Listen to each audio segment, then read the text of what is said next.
Madame, Monsieur, chers internautes, bienvenue dans votre émission 4e de couverture. Aujourd'hui, nous sommes en déplacement ici au Salon international du livre de Thiès. Nos invités du jour s'appellent Cheikh Abdourahim Anne, auteur de l'ouvrage Antivaleurs, un recueil de nouvelles. Monsieur Anne, merci d'avoir accepté cette invitation. Merci Monsieur Top, tout le plaisir est pour moi. Et à ma droite, j'ai Monsieur Babou Diatta, l'auteur de l'ouvrage, un roman, L'horizon voilé. Monsieur Diatta, merci d'avoir accepté cette invitation. Merci également à vous, Monsieur Top. C'est un plaisir pour moi d'être là et de parler donc de cet événement. Tour à tour, nous allons parler et de l'événement, le Salon du Livre ici à Thiès, mais également de leur ouvrage respectif. Monsieur Anne, vous avez écrit un recueil de nouvelles qui parle des valeurs citoyennes que vous avez intitulé Antivaleurs. Qu'est-ce qui vous a poussé à écrire un ouvrage sur les crises des valeurs citoyennes? Merci Monsieur Top et merci à Harmattan Sénégal. Bon, ce qui m'a poussé à écrire, d'abord, ça résulte d'un encouragement, des encouragements de mon frère, Papa Sada Anne, poète, professeur retraité, et de ses amis, les membres du cercle des écrivains et poètes de Saint-Louis. Ça, c'est la première raison. La deuxième raison, c'est un constat que j'ai fait, que tout le monde fait quotidiennement, dans les comportements, au travail, dans la rue, dans les marchés, dans les transports publics, etc. J'ai voulu dénoncer certains comportements et inviter tous nos compatriotes vraiment à redresser la barre, n'est-ce pas, pour que ce pays vraiment puisse s'inscrire sur la voie vraiment d'un développement à partir d'un changement dynamique des mentalités. La capacité de camouflage des uns, le caméléonnage, mais également la corruption, les faux dévots. Nous avons vu que, en tout cas, vous avez abordé des thèmes aujourd'hui, malheureusement, que nous voyons dans nos sociétés, que nous voyons dans nos relations humaines. Qu'est-ce que ça vous fait? Quelle sensation cela vous fait, vous? Parce que je rappelle que vous êtes professeur de français, vous êtes enseignant, vous êtes formateur, vous êtes éducateur. Qu'est-ce que cela vous fait, vous, de voir qu'aujourd'hui, nous sommes vraiment dans des crises citoyennes sans précédent? Bon, parce que quand même, je dois dire que moi, j'appartiens à une génération antérieure à l'avènement du Sénégal et de la plupart des pays à l'indépendance. Et j'ai remarqué que, enfin, du point de vue de la tradition, pas mal de choses ont changé. Et au plan aussi du fonctionnement de l'État, pas mal de choses ont changé. Moi, je me rappelle quand on était adolescent, la plupart des maisons n'avaient ni clôture, ni vraiment ce système de fermeture que nous avons aussi, des fenêtres en fer avec des grilles. Les gens ne s'emmuraient pas. Que les maisons ressemblent à des prisons. Il n'était même pas rare que les gens dorment la nuit en laissant leurs portes et leurs fenêtres ouvertes. Et j'ai dit qu'il n'y avait même pas de mur de clôture, pas de portail. Le bétail, n'est-ce pas, divaguait dans les rues la nuit. Et vraiment, il était rare d'entendre dire qu'une maison a été cambriolée, que des bétails ont été volés, etc. Mais aujourd'hui, vous vous emmurez et cela n'empêche pas que vous êtes agressé. Au plan du comportement, au travail, les gens venaient au travail à l'heure, ils quittaient le travail à l'heure, ce qui n'est pas le cas aujourd'hui. Je peux peut-être même dire, sans risque de me tromper, que à part un secteur, le secteur de l'enseignement, il est rare que vous alliez dans une administration et que vous y trouviez les gens à l'heure et du début des heures de travail jusqu'à la fin. C'est des choses à dénoncer si nous voulons véritablement que notre pays décolle. Il faut que les gens apprennent à respecter le travail, la citoyenneté, que les gens se respectent les uns les autres pour que véritablement les choses puissent changer. Pour la réforme de l'administration sénégalaise, je vous reviens, Monsieur Diatta, vous également, Certes, vous n'avez pas écrit cet ouvrage, mais les thèmes qui y sont développés vous interpellent, nous interpellent tous. Vous aussi, vous êtes enseignant. Comment voyez-vous la crise citoyenne sous nos tropiques? Oui, mais c'est comme le doyen vient de le dire, c'est un constat très amer. Hein, donc, ces comportements qui finalement justifient en quelque sorte notre retard. Hein. Vous voyez, la citoyenneté, c'est une crise, la crise de la citoyenneté. Hein, voilà. Donc, c'est un problème préoccupant. Donc, je pense que ça nous interpelle, nous tous, de quelque bord que l'on puisse se situer, que l'on soit enseignant, que l'on soit un simple travailleur dans n'importe quel secteur. Donc, c'est la citoyenneté qui est interpellée. Donc, on doit tout faire hein, pour essayer de corriger ces défauts hein, qui justifient bien des retards dans la société. Justement, vous parlez de correction. Je rappelle juste, chers internautes, que nous parlons de l'ouvrage de Cheikh Abdourahmane Anne, intitulé Antivaleurs, un recueil de nouvelles publié à la maison d'édition L'Harmattan Sénégal. Voilà, monsieur Anne. Certes, le constat est là, le problème est là. Il y a quand même un pas qui est fait, c'est-à-dire la reconnaissance qu'il existe réellement un problème dans nos sociétés. Alors, qu'est-ce qu'il faudrait faire pour y remédier? Les gens ont l'habitude de dire qu'on ne peut pas mettre un policier et un gendarme derrière chaque citoyen. Moi, je crois que c'est chaque citoyen qui doit être son propre gendarme, son propre policier. Et partant de là, chaque citoyen doit s'interdire, n'est-ce pas, d'émettre certains propos ou d'adopter certains comportements, surtout sur l'espace public et sur l'espace de travail. Pour qu'un citoyen puisse s'interdire de dire certaines choses, est-ce qu'il n'y a-t-il pas un préalable, un a priori dans sa façon d'être, dans son éducation? Oui, ben ça c'est certain, l'éducation c'est la base de tout. Je crois que l'école est le lieu par excellence où les enfants doivent acquérir certaines qualités. Et je crois que pour que les enfants puissent s'approprier cela, ben, il faut qu'en amont, les enseignants, les instituteurs, les professeurs, les chefs d'établissement aient le comportement qu'il faut, en sorte que les enfants puissent s'inspirer de ça.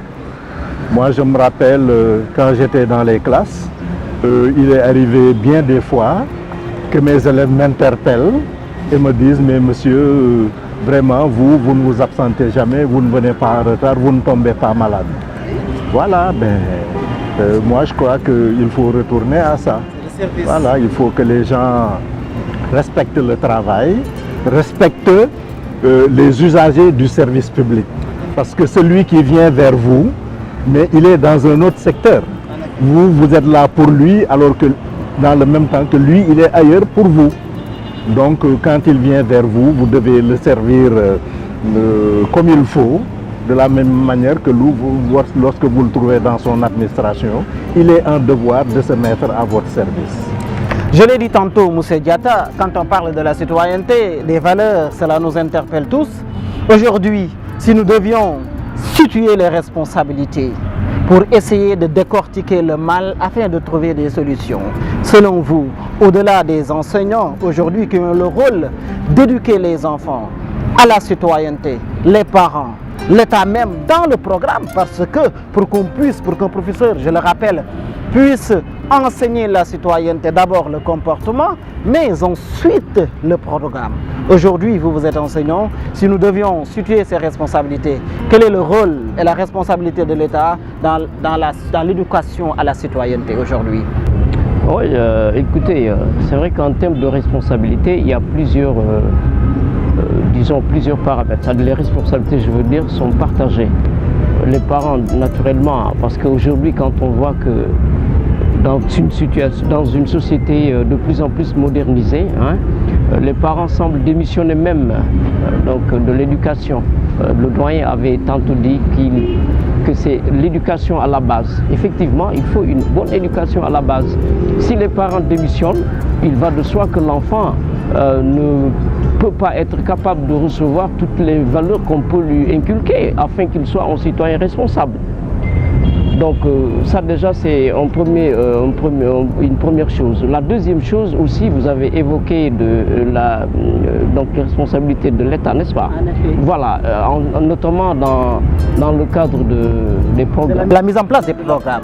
Oui, les programmes scolaires doivent être peut-être revus un petit peu, parce que même les leçons de morale, moi j'aurais même souhaité à ce que l'on introduise les leçons de morale au niveau du cycle secondaire. Pourquoi pas? Parce que voilà, le drame est là.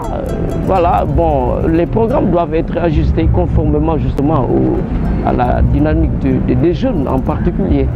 C'est vrai que bon, les enseignants ont un rôle à jouer dans le cadre de la citoyenneté, dans le cadre de la formation des jeunes, faire en sorte qu'ils soient quand même responsables, qu'ils aient ces valeurs positives, donc que nous devons tous partager et dans lesquelles nous devons nous retrouver. Parce que si vous voyez, la société elle est méconnaissable. Le doyen a bien rappelé des époques. Lui, au fait, aujourd'hui, intérieurement, il ne se retrouve plus. Il ne se retrouve plus parce qu'il a des époques où la vie était encore belle, où disons qu'il n'y avait pas de ces chaînes d'agression. C'est comme pourtant, de quoi disent aujourd'hui, Moussa Diatta, pour ne pas vous court-circuiter, donc on dit qu'aujourd'hui on parle de village planétaire, de mondialisation, qu'il n'y a pas d'emmurement, mais est-ce qu'en réalité, est-ce que vous pensez vous-même que ces valeurs que nous avions, surtout les valeurs traditionnelles, avec ce qu'on peut appeler aujourd'hui village planétaire, est-ce que vous pensez réellement qu'on peut vivre aujourd'hui dans un monde où l'enfermement, l'emmurement pourrait nous permettre de préserver nos valeurs traditionnelles? Moi, je ne crois pas que l'enfermement soit une bonne solution. Et je crois que si nous prenons l'exemple de certains pays asiatiques, comme le Japon, la Corée, ce sont des pays qui sont modernes, mais qui n'en ont pas moins gardé certaines valeurs positives, n'est-ce pas, de leur tradition. Et pour emprunter la belle formule à Senghor, il disait bien l'enracinement dans l'ouverture, c'est possible. Bon, nous qui sommes là et qui sommes vos invités, nous ne parlons pas wolof. Sur le plateau, nous parlons français. Mais nous n'en sommes pas moins des Sénégalais pure souche. Et nous sommes aussi bien à l'aise dans nos langues que dans la langue française. Ça déjà, c'est un signe d'ouverture. Mais nous disons aussi que en nous ouvrant aux autres aussi et à l'autre, nous devons rester nous-mêmes.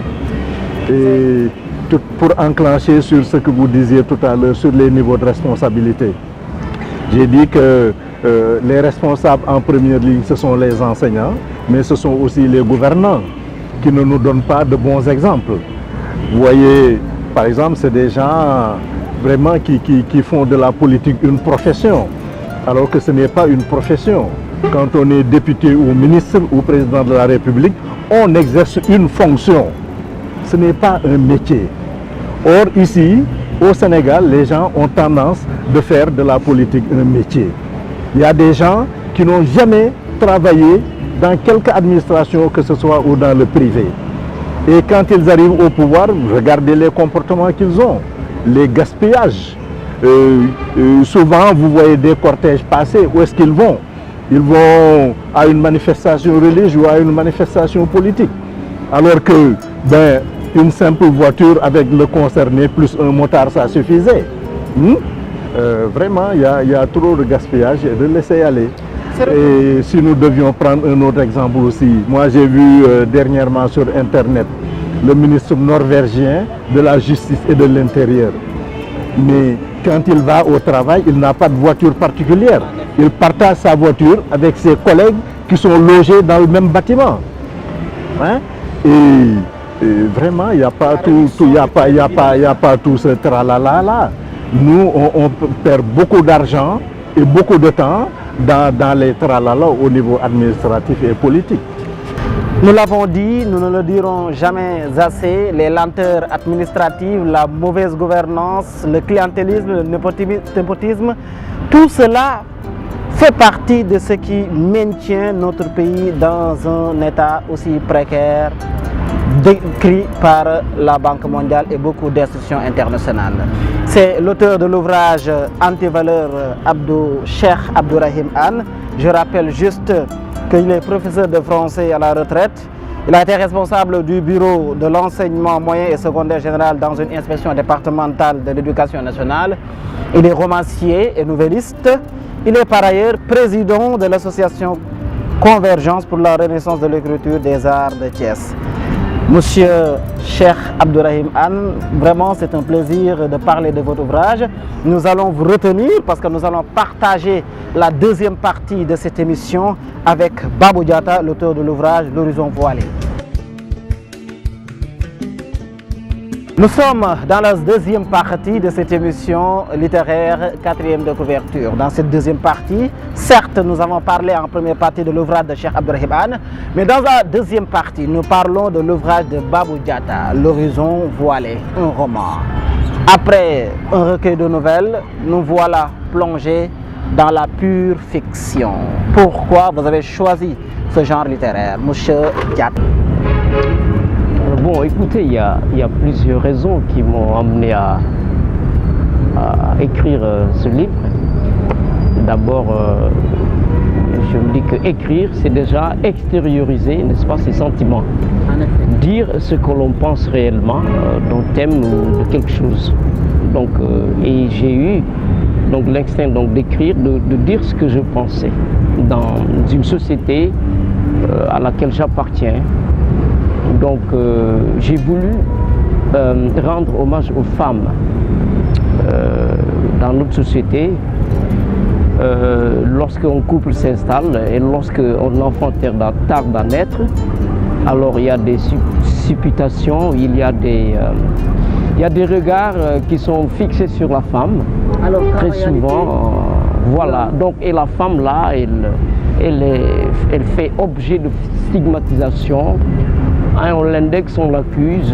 Bon, alors tout cela m'a motivé, ça m'a révolté en quelque sorte. Et donc du coup, alors je me dis que non, je vais réhabiliter la femme, c'est ça.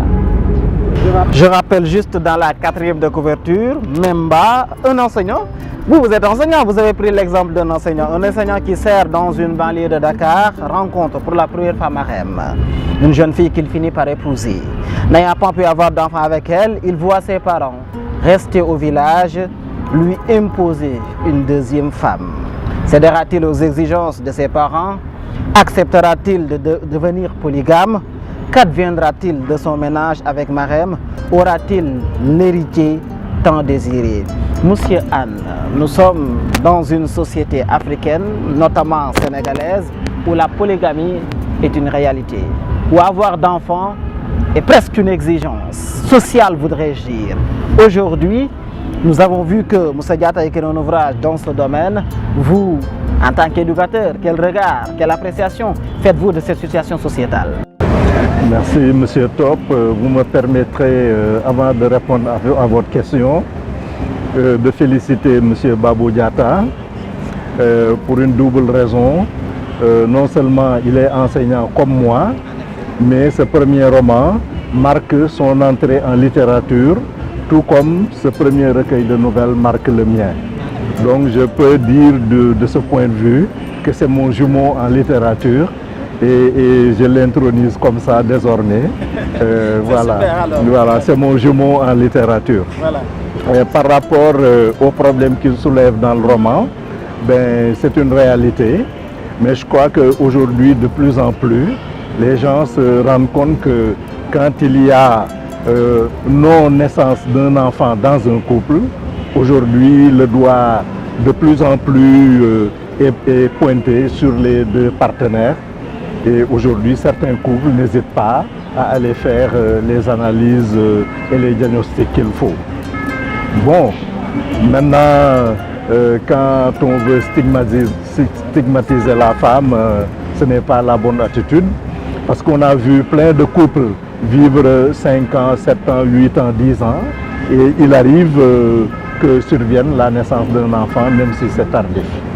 Voilà, souvent nous voyons, nous l'avons appris à l'école, que la famille est la cellule de base de la société, mais souvent je dis que la femme elle-même est la cellule de base de la famille. Et pourtant, souvent, elles sont reléguées en second plan, elles sont stigmatisées par des sous-entendus sociaux.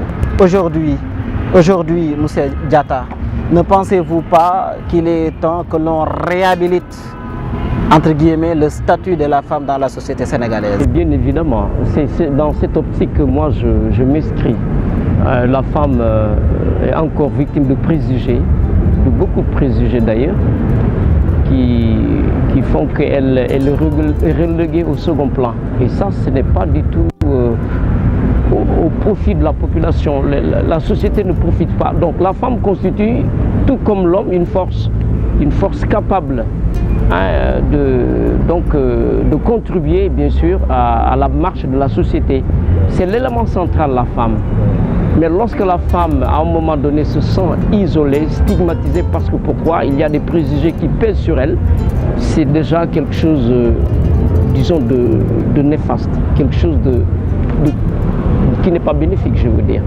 Donc la femme doit être réhabilitée dans tous les domaines, social, bien sûr, parce qu'elle constitue le premier élément, l'élément central donc, de la famille. Je suis tout à fait d'accord et c'est la raison pour laquelle j'ai tenu à lui rendre hommage. On ne rendra jamais assez hommage aux femmes, mais moi, à ma guise, je lui ai rendu hommage, donc en montrant qu'elle n'est pas tout à fait coupable. Donc, lorsque survient tardivement la naissance d'un enfant ou lorsque l'enfant est totalement absent, à la femme qu'il faut jeter ce tort. Voilà. Ne sommes-nous pas finalement dans une société misogyne? Misogyne, je ne le crois pas. Peut-être que une certaine tranche de la population peut l'être, encore que je n'y crois pas vraiment. Parce que, à en juger par les valeurs que nous avons dans notre tradition, vraiment une place est donnée à la femme. Et si nous nous reportons à notre religion qui est l'islam, l'islam, contrairement à ce que les Occidentaux veulent nous faire croire, réserve une place très importante à la femme. Bon, je ne suis pas un exégète du Coran, mais tout le monde sait que dans le Coran, il y a une sourate intitulée « Les femmes », An-Nisa, alors qu'il n'y a pas une sourate intitulée « Les hommes ». Et dans le Coran, dans les hadiths et dans la sunna, vraiment, on a vu plein d'endroits et plein d'actions, plein d'événements où la femme est mise au premier plan. Moi, je dis même que si d'un certain point de vue, l'islam interdit à la femme de dévoiler certaines parties de son corps, c'est parce que Dieu est conscient de la puissance qui réside en la femme, une puissance qui est telle que aucun homme, à commencer par les prophètes, ne sait résister au charme de la femme. Donc si on dit à la femme de se couvrir, ce n'est pas pour la confiner, pour la faire souffrir, mais tout simplement pour que sa force entre guillemets, ne s'exerce pas sur certains hommes qui sont faibles du point de vue des sensations et de l'instinct. M. Diatta, vous êtes l'auteur de l'ouvrage Voilé et roman. Memba, presque c'est sa famille qui lui a imposé d'avoir une femme. Est-ce que le caractère pluriel des familles africaines n'intervient souvent pas dans les couples pour en déceler souvent, bien pour en faire naître des problèmes qui souvent, malheureusement, vont exploser? Évidemment, il y a toujours un revers de médaille. Vous voyez, donc l'immixtion des parents dans le couple n'est pas sans conséquence. Donc, mais cette immixtion, il faut l'analyser, peut être à l'origine d'une solution qui était, par exemple là, vous voyez. La polygamie, si on revient sur cet aspect, sur ce thème d'ailleurs qui a été développé dans l'ouvrage, la polygamie ici consisterait à compenser, parce qu'on pensait que, les parents pensaient qu'avec la venue de la deuxième épouse, eh bien, Mbemba aurait donné la possibilité à la naissance d'un enfant. Vous comprenez? Donc la polygamie ici est une sorte de débauche de solution. Mais est-ce que la polygamie va régler le problème? C'est un jeune journaliste, un tout jeune journaliste au milieu des doyens. Il a essayé de bien faire. En tout cas, merci beaucoup d'avoir suivi cette émission. Merci de l'avoir suivi et à la prochaine.